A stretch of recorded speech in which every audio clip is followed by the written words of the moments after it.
Ang pagkakaroon ng pera ay hindi nakakagarantisado ng tunay na kaligayahan o maayos na kalusugan. Galing ako sa isang upper middle class na pamilya.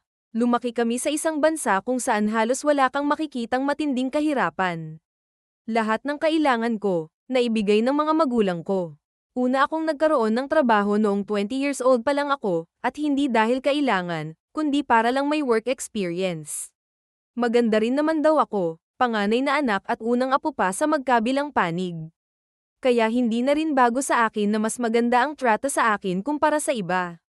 Kaya kung titingnan mula sa labas, parang wala naman akong dahilan para hindi maging okay, di ba?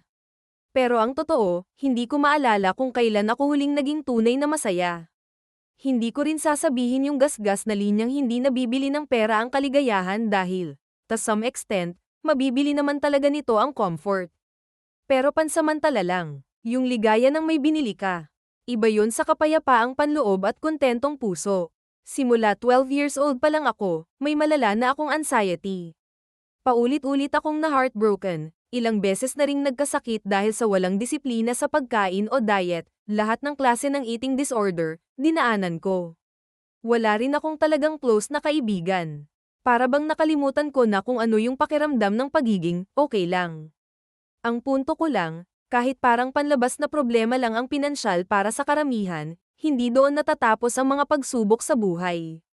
Walang sinisino ang buhay na kahit sino, mayaman, mahirap, o nasa gitna. Ang mahalaga lang, kung nagigising ka pa rin bawat araw na may kaunting pag-asa, kahit konting gana lang mabuhay, priceless na yun. Iba ang may pera, pero iba rin ang may kapayapaan at pananampalataya.